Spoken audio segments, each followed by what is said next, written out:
পুরো রাজনৈতিক সংস্কৃতি হিসেবে প্রতিষ্ঠিত করা হয়েছিল। আজকে বলতে চাই, বর্তমানে বাংলাদেশের ছাত্র সংগঠন সমূহ 24-এর গণঅভ্যুত্থান একটি বৈজ্ঞানিক পরিবর্তনের সূচনা। একে আপনারা জোর করে 90 বানাতে পারবেন না। বাংলাদেশের সহিংসতার কোন রাজনীতি আর হবে না। অবিলম্বে সবগুলো শিক্ষা প্রতিষ্ঠানে গণতান্ত্রিক ভাবে ছাত্র সংসদ নির্বাচন দিতে হবে। অবিলম্বে শিক্ষা প্রতিষ্ঠানগুলোতে ছাত্র রাজনীতি নিয়ে একটি শিক্ষা বান্ধব, শিক্ষার্থী বান্ধব বাংলাদেশের মানুষের স্থায়ী সমস্যাগুলোর সমাধানে প্রতি বিভক্ত করে নতুন করে গড়ে তুলতে হবে। আমাদের এই যাত্রায় বৈষম্যবিরোধী ছাত্র আন্দোলন প্রমাণ করেছে রান্নায় আমার ভালোবাসা Jamuna gas stove. Jamuna gas stove, আধুনিক, নিরাপদ ও দীর্ঘস্থায়ী। নতুন রাজনৈতিক বন্দোবস্ত নির্মাণে তারা আন্তরিক। আপনারা দেখেছেন ছাত্রদল, ছাত্র শিবির কিংবা যে কেউই বাংলাদেশের রাজনীতিতে পুনরায় যদি সহিংসতা তৈরি করার চেষ্টা করেন, পুরো রাজনৈতিক বন্দোবস্ত হাজির করার চেষ্টা করেন, বৈষম্যবিরোধী ছাত্র আন্দোলন 24-এর গণঅভ্যুত্থানের মধ্য থেকে গড়ে ওঠা ছাত্রের শক্তি, জনতার শক্তি সেভাবে সর্বোচ্চ শক্তি দিয়ে প্রতিহত করবে ইনশাআল্লাহ। আমরা আমাদের ক্রিয়াশীল ছাত্র সংগঠন যারা 24 আমাদের সহযোদ্ধা ছিলেন তাদেরকে আহ্বান জানাবো, নতুন রাজনৈতিক বন্দোবস্তের অংশ হন। 24-এর গণঅভ্যুত্থানে ছাত্র জনতা যেভাবে উদ্বুদ্ধ হয়েছিল তাদের নেতৃত্বকে মেনে নিন, তাদের আকাঙ্ক্ষাকে নিজেদের ম্যানিফেস্টোতে পরিণত করুন।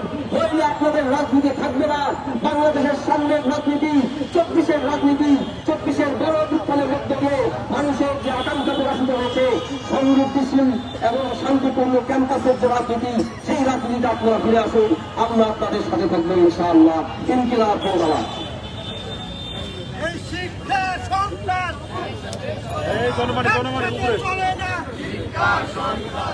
আমাদের আজকের যে বিক্ষোভ মিছিল এবং প্রতিবাদ সমাবেশ সেটি সেখানে সব প্রশ্ন করা হচ্ছে।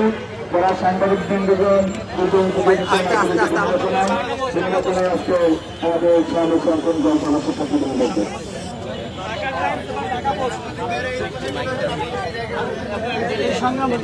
দর্শক, আমরা সরাসরি সংযুক্ত ছিলাম এই মুহূর্তে জাইজুদ্দিন লাইভের মাধ্যমে বৈষম্যবিরোধী ছাত্র আন্দোলন সিলেটের এমসি কলেজের যে শিবিরের হামলার ঘটনাকে কেন্দ্র করে যে একটি যে শিক্ষার্থী আহত হওয়ার যে ঘটনাটি ঘটেছে তাকে কেন্দ্র করে বৈষম্যবিরোধী ছাত্র আন্দোলনের একাংশ আমরা দেখেছি যে তারা বিক্ষোভ মিছিল করে ঢাকা বিশ্ববিদ্যালয় ক্যাম্পাসে এবং পরবর্তীতে রাজু ভাস্কর্যের পাদদেশে তারা তাদের এই কার্যক্রমটি তারা এখানে সমাপ্তি ঘোষণা করে। এখানে আমরা দেখতে পেয়েছি, উপস্থিত থাকতে দেখতে পেয়েছি বৈষম্যবিরোধী ছাত্র আন্দোলনের সদস্য সচিব আরিফ সোহেলকে আমরা এখানে দেখতে পেয়েছি। এছাড়া আন্দোলনের সময় কেন্দ্রীয় সমন্বয়ক হিসেবে ভূমিকা পালন করা আবু বাকের মজুমদারকে আমরা এখানে বক্তব্য রাখতে দেখতে পেয়েছি। দর্শক, সরাসরি সংযুক্ত ছিলাম আপনাদের সাথে জাইজুদ্দিন লাইভের মাধ্যমে।